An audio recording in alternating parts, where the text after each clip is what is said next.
あなたはやめてと言っても通じない相手に狙われる恐怖を想像できますか？ 1988年2月23日、愛知県名古屋市港区。おお、今日もいっぱいいるな。駐車場に止まっていた大量の車を横目にタバコを吸いながらそう言ったのは少年 K。彼は友人の少年少女を引き連れ、名古屋港の夜景が見渡せる名所、金城ふ頭を訪れていました。金城ふ頭は週末になると100台以上の車が乗り入れる人気のデートスポット。この日も多数のカップルがロマンチックなひとときを過ごしに来ていたんです。少年 K たちもそんな美しい夜景を背に仲間たちとの時間を楽しんでいました。そして、おい、あれにしようぜ。海岸沿いの駐車場をしばらく歩いたところで足を止め、おもむろにそうつぶやいた少年 K。同行していた少年少女たちは意味深な笑みを浮かべうなずきます。彼らの視線の先には車の中で身を寄せ合う一組のカップルが。そう、少年少女がこの金城ふ頭を訪れたのは夜景を楽しむためではありません。彼らの目的は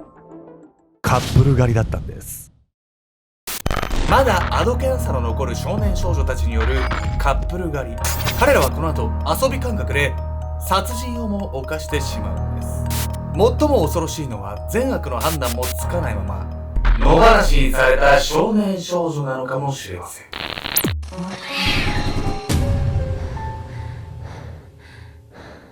おそす、最高のパーソナルトレーナーを募集だよ。インスタか YouTube のコメント欄でなんかおすすめの人いたら教えてください。ケンちゃんです。ホラーゲームやりたいんだけど、ちょっとやっぱり女の子だから怖くてできません。ゆみこです。無生生物という設定でなかろうか。これは女の子だからやっぱちょっとギャーとか言われたらあーってなっちゃう。本日ご紹介するのは日本の犯罪史に残る凶悪事件、名古屋アベック殺人事件についてなんです。この事件ね、30年以上ね、昔の事件なんですけれども、当時はですね、もう連日ね、メディアでの報道もすごかったんですし、特にね、この事件っていうのは少年法の是非について世論が割れた事件でもあるんです。名古屋アベック殺人って名前自体はね、アベックってちょっとキャッチーな名前がついてるから、なんか名前自体は覚えてるんだけど、詳しい内容は知らないわよね。しかも少年法が問題視されるってそんぐらいやばい事件だったっけ？そうなんですよ。もう当時はね、少年法なんでもいいから、もう犯人を極刑にしろっていうね、そんな世論が出るぐらいの事件なんです。まあ確かに事件の内容を知ったら結構衝撃。だから皆さんもね、この事件の名前知ってる人は多いかもしれないですけど、内容はね、ほんとね、結構えぐいっすね。この事件はですね、公園に止められた1台の車から発覚するんです。そして数々の痕跡が犯行を犯した少年少女たちの残虐性を明らかにしていくんです。少年少女の過ち。1988年2月23日、愛知県名古屋市緑区。これは予想以上にひどいな。その日、大高緑地公園へ駆けつけた警察が目の当たりにしたのは1台の乗用車。フロントガラスは粉々に割られ、周囲には血痕のついた財布や下着などが散乱している状態。何らかの事件が起こっていることは誰の目にも明白でした。そしてこの翌日、壊れた車に乗っているカップルの家族から捜索願いが出され、彼らがそれぞれ消息不明になっていることが判明。また、この事件と同じ日、現場から10キロほど離れたデートスポット、金城ふ頭でも別のカップルが金品を強奪される事件が起こっていました。そう、この日は深夜にデートをしていたカップルを狙った事件が相次いでいたんです。人目に触れない時間を選んで愛を確かめ合うカップルたちは、目撃者を出したくない犯人にとっては格好の獲物だったのでしょう。その後、警察は2つの事件現場に落ちていた車の塗装膜、周辺の目撃証言を頼りに犯人を特定。3日後の2月26日、任意同行を求められたのはまだ未成年の5人の少年少女でした。取り調べが始まると、彼らはあっさりと犯行を自供。ああ、奪還したのは俺らだよ。あろうことか少年少女たちはカップルを襲撃し、金品を強奪する行為を奪還と呼び、まるでゲームを楽しむかのように犯行に及んでいたんです。奪還っていうのは当時の不良たちの間の俗語というかな、流行語みたいな言葉だったの？いわゆるなんかそういった不良界隈で流行ってた言葉なのか、なんかその当時世間で一般的な言葉だったのかっていうのは、調べてる中ではね、分かんなかったんですよ。なのでなんかこのあたりね、詳しいよとか、ぶっちゃけ30年前ちょっと俺不良だったよみたいなね、人いればちょっとぜひコメント欄でね、教えてほしいんですけれども、諸説ねあるみたいで、はい。気になるのは少年少女たちが襲撃したカップルのうち一組が消息不明になっていること。これに対し少年少女たちはさらに耳を疑う発言をするんです。大高緑地で奪還したカップルは殺して埋めたよ。そう、彼らは遊び感覚で金品を奪うだけでは飽き足らず、なんと殺人まで犯していたんです。少年少女たちの供述を受け、警察はすぐさま遺体の捜索を開始。三重県葉山郡の山中に埋められていた男女の遺体がその日のうちに発見されます。これをまだ未成年の彼らがやったってのか。カップルの遺体を前に騒然とする警察官たち。カップルは雪に覆われたその地中にまるで永遠の別れを悔やむかのように抱き合った状態で埋まっていました。二人の遺体には怪我ややけど、首をロープで締め付けられた跡など散々にいたぶられた形跡が。彼らの遺体はそのまま犯行に及んだ少年少女たちの残虐性を物語っていたんです。この翌日、警察はグループの中で唯一捕まっていなかった20歳の男を逮捕。犯行に及んだ6人組は強盗、殺人、死体遺棄の罪で起訴される運びに。6人中5人が未成年。しかも遊び感覚でカップル殺して埋めてた。やばくないマジで。しかもね、唯一成人していたね、男性もね、うん20歳になったばっかだったんで、うんうんまあほぼね、未成年みたいなもんなんですよね。気になるのはね、彼らがね、一体何者だったのかというところなんです。少年少女たちは善悪の判断もね、つかないね、そんなね、年齢で道を踏み外してしまった社会のはぐれ者だと言われていたんです。居場所のない子供たち。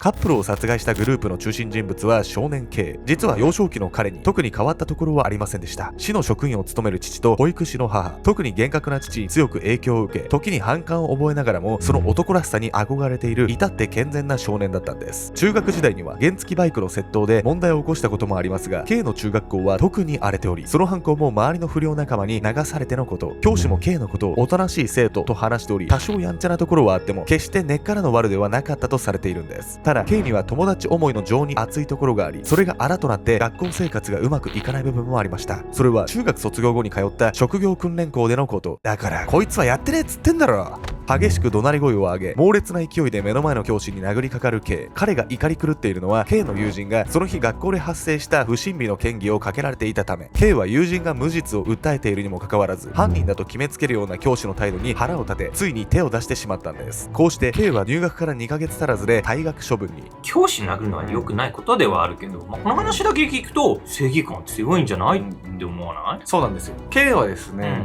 そういった面からするとね、義理深いというか、ね、そういう情に熱いようなね、男だったんですよ。ただね、そのことがね、後にね、K の道を踏み外させてしまうきっかけになっちゃうんです。職業訓練校での退学後は内装工事の仕事をしたり、居酒屋の手伝いをしたり、K は仕事を転々としていましたが、それぞれ至って真面目に勤めていたといいます。そんなある日のこと、お願いします、弟を返してください。その日、とあるビルの一室へやってきた K は、そこに集まっていた柄の悪い男たちに向かって必死に頭を下げていました。彼が訪れた場所は、そう、この付近を牛耳っている暴力団の事務所。なんと K の弟はこの暴力団に拘束されていたんです。それは K の弟が交通事故を起こした際、同乗していた友人が暴力団の組員の名前を使ってしまったため、友人はおそらく脅しで暴力団の名前を出し、相手方とのトラブルを避けようとしたのでしょうが、組にバレればただで済むはずはありません。そして弟を取り戻すため暴力団事務所に乗り込んだ K。 彼はこの時組員から予想外の言葉をかけられるんです。兄ちゃん、度胸あるじゃねえか、弟は返してやる。兄ちゃんが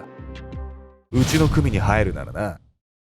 こうして意図せず暴力団の組員になってしまった少年 K。 暴力団で過ごすうち、みるみる悪に染まっていった彼はたびたび窃盗事件を起こし、2度も検挙されることに。そんな K も約1年後には暴力団を離れるのですが、この頃の彼には同じように道を踏み外した少年少女たちが集う新たな居場所ができていました。よう、今日もやってんね。その日 K がやってきたのは中区栄のセントラルパーク。そこにたむろしていたのは、この近辺で悪評を集めている噴水族と呼ばれる集団でした。噴水族って何？タケノコ族とかなら聞いたことある。タケノコ族も知らん人ね、多いと思うんですけど、はい、名古屋ではね、当時ね、不良たちは、で僕も生きがってとか言いたくないですけど、生きがって噴水族って呼んでたんですよ。俺たち噴水族だぜ、みたいな。というわけで本日のメトラキーワードは、噴水族について。噴水族とは1987年から88年にかけ、名古屋市中区のセントラルパークにたむろしていた不良グループ。公園の噴水塔に集まり、シンナーを吸引しながら自動車の危険運転を繰り返す集団でした。そしてこの噴水族と元暴力団組員の K につながりがあるのも実はごく自然なこと。1988年当時、一般塗料店では少年少女たちにシンナーの販売が禁止されていました。そこに目をつけたのが暴力団で、彼らは若者たちにシンナーを密売し資金源にしていたんです。犯行グループのうち K 以外の少年少女たちは全員が噴水族。すさんだ家庭環境で育った彼らは居場所を求めセントラルパークへ集まってきたんです。そんな少年 K と噴水族の面々がバッカンと称し、カップルを狙った強盗を行うようになったのは殺人事件を起こす半年前のこと。1988年2月23日のあの夜も彼らにとってはいつもと何ら変わらない夜になるはずだったんです。強盗がいつも通りのことって言ってる時点でちょっとやばいんだけどさ、何がどうなって殺人を犯すまでになっちゃったわけ？実はこの日の事件に関してですね、K たちもね、犯行の最中にちょっと今回やりすぎたなって思ってたみたいなんですよ。バッカン。1988年2月23日の深夜、少年Kたち6人は名古屋市港区のデートスポット金城ふ頭を訪れていました。なんか思ったより稼げなかったな。もう2、3件やるか。そう、彼らはこの日すでに2回のバッカンを終えたところ、そのうち1回目のバッカンではカップルに逃げられ、2回目のバッカンで得られたのは現金8万6千円と衣服や腕時計など、これだけでも十分な被害に感じますが、Kたちはその額に満足できていなかったんです。そこから Kたちは金城ふ頭から10キロ離れた大高緑地公園へ移動。すると彼らが睨んだ通り、大高緑地公園にはカップルの乗った1台の車が停車。そこからの少年少女たちの犯行は実に手慣れたものだったんです。少年Kたちはカップルの車の退路を塞ぐようにして、その車の後方に2台の車を停車。何？突然自分たちに近づいてきた不審な車にカップルたちは完全に動揺。次の瞬間、カップルの車に近づいてきた少年が木刀を振り下ろし、フロントガラスを破壊。カップルを慌てて車を発進させますが、退路を塞いでいた少年たちの車に衝突。そうやって逃げようとしたことがさらなる悲劇の始まりでした。おい、人の車傷つけてタダで済むと思うなよ。ほらそう、自分の車を傷つけられた少年たちは激しく怒り、カップルのうち男性を外へ引きずり下ろすと、木刀や鉄パイプで何度も殴りつけたんです。そして、やめて。彼氏が少年たちに散々に殴られる様子を見ていたその女性は完全に怯えきっていました。なあ、この女結構いけるぜ。ニヤニヤと笑みを浮かべる少年。この後 K の仲間の3人は寄ってたかって女性を強してしまうんです。こういう集団ってさ、もう一人が何かやりだしたらもう席を切ったようにね、みんなどんどん枷が外れてやりだして、もう収集つかなくなるイメージがあるわ。やっぱ集団だとね、人ってなんか生きっちゃうみたいな。地元のマックの前でね、うんこ座りするやついるんですよ。もうあいつらって一人だとしないんですよ。だから結局、悪いことしてんなとか、人に迷惑かけてんなとか、で、その時は一人だとできない。じゃあ、そいつらもうね、受験勉強しろよっていうね。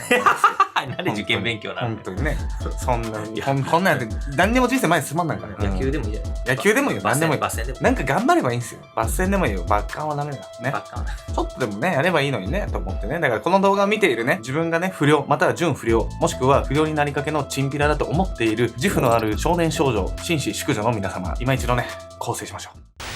命より大事なもの。空が明るくなり始めた頃、2時間も暴行を受けたカップルは意識も朦朧としている状態。髪を燃やしたり、タバコの火を押し当てたり、少年Kたちはあの後これでもかとカップルをいたぶったんです。そして、なあ、これまずいんじゃないか。不安げにそうこぼした一人の少年。そう、ここまでボロボロにしたカップルをそのまま返せば警察沙汰になることは目に見えていました。その後カップルを自分たちの車に乗せ、20キロ離れた弥富市のドライブインへやってきた6人。落ち着きがなくシンナーの匂いを漂わせる彼らの様子は、居合わせた店員も混乱するほどのもの。そんな一行がここからどう動くかは、リーダー格の少年Kの一言にかかっていました。そして K はオーダーしたサンドイッチとコーヒーを待つさなか、至って真面目な声でこう言ったんです。こいつらを殺そう。少年たちがカップルを襲撃した2日後の1988年2月25日深夜2時、三重県綾山郡の人気のない山中へその車はやってきた。開かれたトランクにはこの前日殺害された男性の遺体が、そしてまだ生きていた女性はその場で目隠しをされていた。K たちはおもむろに地面を掘り始める。女性はその音を聞きながら自身の死期を悟った。そう、K たちが地面を掘っているのはカップルの遺体を埋めるため。ただ、くそ、なんでこんなことになっちまったんだ。6人の中で最初にカップルを殺そうと言い出したはずの少年Kはこの場になって葛藤していた。なんで誰ももうこんなことやめようって言わないんだ。K は心の中で何度となくそう繰り返したが、仲間の少年少女たちは複雑な表情のまま、ただ命令通りに地面へシャベルを突き立てる。そうこうしているうち、カップルを埋めるための穴はついに掘り終わってしまう。最後にしてほしいことはあるか。K は女性を嘲笑うかのような口調でそう言ったが、その笑顔は心なしか無理に作ったもののように見えた。彼と一緒に埋めて、そして最後に彼の顔が見たい。女性はただ静かにそう言った。そして目隠しを外された彼女は懐中電灯で照らされた恋人の顔を涙を流しながら見つめていた。そう、実のところ少年Kは当初本気でカップルを殺すつもりはありませんでした。彼がドライブインでこいつらを殺そうと口にしたのは、仲間の前で格好をつけたかったから。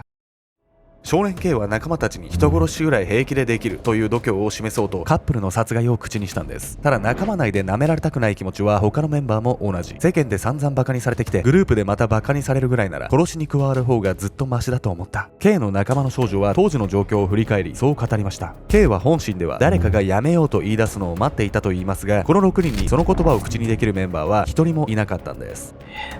この子たちにとって人が死ぬことより仲間内で自分がどう思われるかっていうことの方が重要になっちゃってたってことよね、これね。そんなことある？まあなんか結局ね、社会の外れ者として生きてきた彼らにとっては、善悪の基準っていうこと自体がね、世間とずれちゃった可能性は高いです。そのコミュニティの中で限定されてちゃってたわけよね。そうですね。別にそれが全てとは言わないですけど、やっぱ家庭環境とか、特にね、教育っていうところ、この重要性って本当にこう感じさせられる事件だったなとか思いますよね。この後少年少女たちは雪の降る中女性を下着姿にしロープでその首を縛ると両端から綱引きのように引っ張りじわじわと絞め殺しました。K ともう一人の少年がロープを引っ張っていた時間はなんと30分。少年少女たちはタバコを吸いながらそれだけの長い時間苦しむ女性の様子を楽しげに眺めていたといいます。まだ10代の少年少女たちが起こした名古屋アベック殺人事件はその残虐性や犯人の若さ軽はずみな動機から世間から相当な非難を浴びることに。裁判が行われた1989年当時未成年が死刑に問われた事件は20年で4件ほどしか起こっていません。その状況下でも主犯格の K には一審で死刑判決が下されたほど。結局 K ともう一人の実行犯の少年は最終的に無期懲役が確定し現在も服役中。他の4人に関しては最長で懲役13年の刑期となり現在は4人とも出所。そして K は刑務所の中から被害女性の遺族と文通を交わし現在も謝罪の意を示し続けています。どこまで行っても償えない罪をしっかり背負って生きていくしかない。社会貢献こそが自分が生かされた意味だと捉えた彼は現在模範囚として真面目に K に服しているといいます。善悪の判断もつかなかった少年は刑期を全うする中でようやく大人になれたのではないでしょうか。